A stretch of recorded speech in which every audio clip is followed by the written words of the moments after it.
एक home makers की ज़िंदगी जहाँ पे ना ख़त्म होने वाले सारे दिन के भाग दौड़ वाले काम और वहीं पे अपने बच्चों की तरबियत, क्योंकि काम के साथ साथ तो बहुत ज़्यादा ज़रूरी होती है बच्चों की तरबियत करना। अगर हम लोग इसे ही भूल जाएंगे तो लाइफ को जीने का मज़ा ही कुछ नहीं है और लाइफ में मतलब कि रहने का भी कोई ज़रूरत ही नहीं है, क्योंकि बच्चों की तरबियत ही हमारी सबसे बड़ी प्रायोरिटी होनी चाहिए। बहुत सारी होम मेकर्स जो है ना, वो चाहती तो है कि बच्चों को अच्छी तरबियत दे, लेकिन वो काम काज के पीछे इतनी ज़्यादा पागल हो जाती है ना कि वो उसके दिमाग से भूल ही निकल जाता है। उसके दिमाग से एकदम सा वो चीज़ जो है ना, वो एकदम गायब सा हो जाता है कि बच्चों की तरबियत भी करनी है।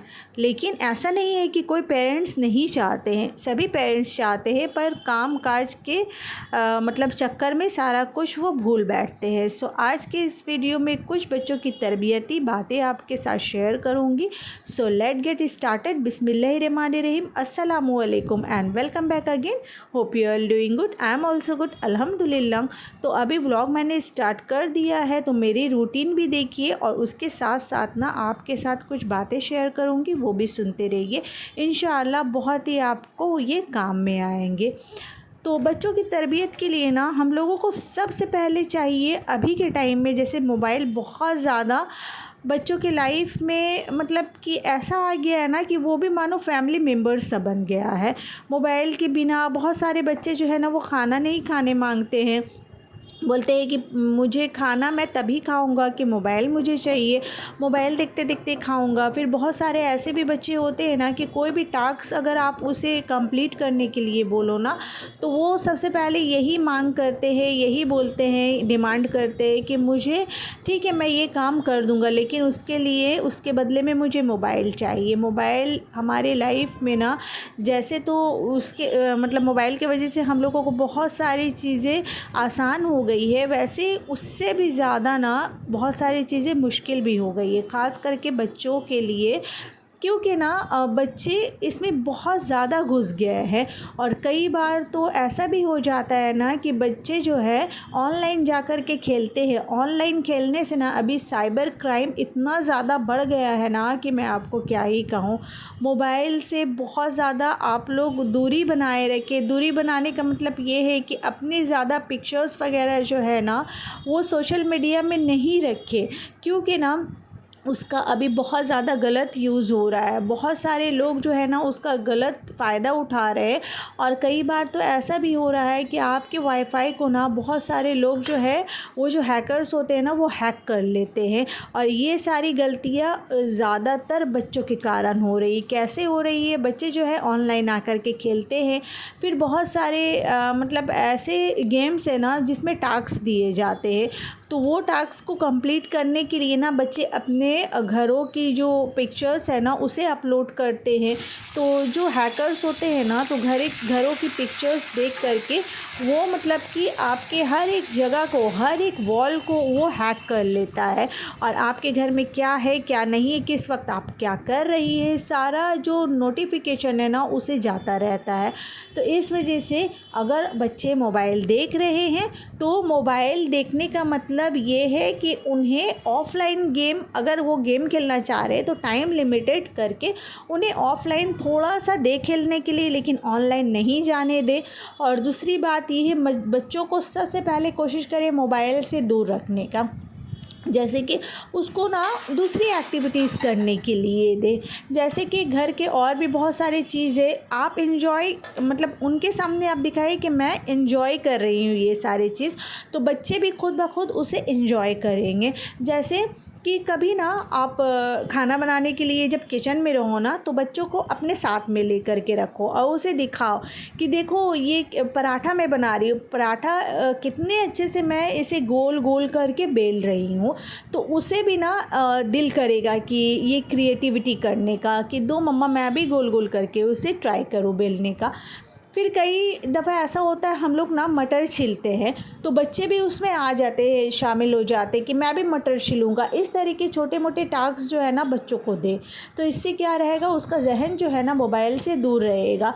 और फिर उसके बाद कुछ ऐसे टॉयज़ उस घर में ला कर के रखें कि बच्चे ना उसी में इन्वॉल्व रहे, कि मोबाइल की उसे ज़रूरत ही ना पड़े देखने की। कुछ ऐसे मतलब कि जैसे कि पज़ल्स वगैरह होते हैं, फिर उसके बाद में ना ब्लॉक्स होते हैं, वो सारे चीज़ को घरों में ला कर के रखें कि बच्चे जो है उसी में एंगेज रहे, तो इंशाअल्लाह वो मोबाइल से दूर रहेंगे। अगर बड़े बच्चे हैं तो उसी हिसाब से आप चीज़ों को घर में क्रिएट करें, तो उसकी क्रिएटिविटी उसमें रहेगी, मोबाइल से वो भी दूर रहेगा। जैसे कि बड़े अगर है ना तो उसको प्लांट्स के बारे में बताएं, फिर कुछ छोटे मोटे पौधे अपने घरों में लगाए, अपने बालकनी में लगाए, तो उसे दिखाए कि देखो इसको नोटिस करो कि ये मैंने आज तुम ये सीड्स लगाओ। उसके बाद देखो कई दिन के बाद वो जो सीड्स है वो बाहर आ, उससे सीड्स से ना वो पौधे जर्मिनेट हो रहे हैं। फिर उसको बताओ कि कितना इंच वो इतने दिनों में बढ़ा। मतलब इस तरीके का जो आप क्रिएटिविटी अगर बच्चों के साथ में डिस्कस करोगे, शेयर करोगे ना, तो वो इंशाअल्लाह ये सारी चीज़ों में ज़्यादा ध्यान देंगे और मोबाइल से वो दूर रहेंगे। और दूसरी बात ये है ना, बच्चों को आप छोटी मोटी काम दो करने के लिए, जैसे कि दस्तरखान लगा दो, दस्तरखान में प्लेट्स लगा दो और पानी सभी की जो ग्लासेस है ना वो सारा कुछ जाके रख दो। ये सारी चीज़ बच्चों को अगर छोटे से हम लोग देंगे करने के लिए, उन लोगों के प्रैक्टिस में रहेगा, हैबिट्स में रहेगा, तो बहुत अच्छा बच्चों के लिए होता है।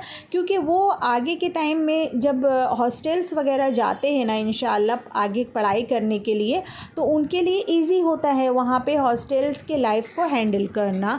वो मोहताज नहीं रहेगा कि मुझे मम्मा पापा या घर के कोई भी बड़े जो है वो मुझे करके देंगे तभी मैं वो चीज़ को मतलब कि अपने काम में लाऊंगा। तो इसमें जो है ना वो मतलब कि जैसे कि उनको आदत सा रहेगा ना, तो वो किसी के ऊपर डिपेंड नहीं करेगा। अच्छा, तीसरी चीज़ ये है ना कि बच्चों को आप ये हैबिट्स बनाइए कि चीज़ों को अहमियत देना। छोटे छोटे चीज़ होते हैं ना, उसको कैसे अहमियत दिया जाता है, कैसे प्रायोरिटी दिया जाता है, वो चीज़ बच्चों को सिखाए। उससे इससे क्या होगा ना कि उसका मतलब कि जहन यही बना हुआ रहेगा कि कोई भी चीज़ जो है वो कमतर नहीं होता है, सभी चीज़ ज़रूरत के लिए है। अल्लाह ने सभी चीज़ों को ज़रूरत के लिए बनाया, तो इसलिए वो बड़े से बड़ी चीज़ और छोटी से छोटी चीज़ों को ना वो कमतर नहीं समझेगा और सभी को अपना लाइफ का हिस्सा मान करके ना वो सभी को इज़्ज़त देगा और प्रायोरिटी देगा। 4 पॉइंट ये है ना कि बच्चों को सिखाएं कि अपने से छोटों को प्यार करना है और अपने से एल्डर्स की, अपने से बड़ों की इज़्ज़त करना है। अगर हम लोग घर से ही सिखाएंगे ना तो इंशाल्लाह बाहर जाके भी वही चीज़ करेगा जो वो घर से सीखेगा। क्योंकि बच्चों का पहला स्कूल घर होता है, पहली टीचर उसकी माँ होती है। अगर हम ही लोग नहीं सिखाएंगे अपने बच्चों को तो वो क्या करेगा? अगर बाहर जाएगा और मिसबिहेव करेगा तो उसका रिज़ल्ट क्या होगा वो आपके सामने रहेगा। और अगर भी अल्लाह ना करे कि अगर वो कुछ बाहर में गलत करता है तो उसकी ज़िम्मेदार भी आप होंगे। तो इस वजह से बच्चों को ऐसी तरबियत करें कि बच्चे जो है वो घर से सीखें और जो घर से सीखें अच्छी चीज़ें वो बाहर में भी वही चीज़ अप्लाई करें, दूसरों को भी सिखाएं और साथ ही साथ ताकि वो बाहर वाले भी जो लोग हैं ना उसकी तारीफ़ें करें। और भी बहुत सारी बातें हैं बच्चों के हवाले से, बच्चों की तरबियत के हवाले से, जो कि इंशाअल्लाह मैं कभी और किसी ब्लॉग में आप लोगों के साथ शेयर करूँगी इंशाअल्लाह। सो आज की इस वीडियो को यहीं पे एंड करती हूँ। आई होप आज का व्लॉग आप लोगों को पसंद आया होगा, आज का मोटिवेशनल टॉपिक आप लोगों को अच्छा लगा होगा। If you like this topic then please do like, share and subscribe to my channel. See you soon इंशाअल्लाह with the new and interesting content. Till then अल्लाह हाफिज़। अपने और अपनों का ख्याल रखिए और बच्चों को भी अच्छी सी तरबियत देने की कोशिश करें और इंशाअल्लाह हमें और हमारे बच्चों को भी दुआओं में याद रखें। तो फिर मिलते हैं इंशाअल्लाह, तब तक के लिए अल्लाह हाफिज़, टेक केयर। तो आज का दिन भी अल्हम्दुलिल्लाह बहुत अच्छा लगा, आप लोगों के साथ बातें की, बहुत सारी प्यारी प्यारी बातें की, डिस्कस की, शेयर किया मैंने चीज़ें। और अब जो है मैं रात का डिनर तैयार कर रही हूँ। रात के डिनर में आज बना रही हूँ कीमा आलू, और जल्दी जल्दी से कीमा आलू बना करके खाना खा के अब सो जाना है, क्योंकि मॉर्निंग में फिर से वही रूटीन, स्कूल है बच्चों की और ऑफिस है। तो फिर मिलते हैं, अल्लाह हाफिज़।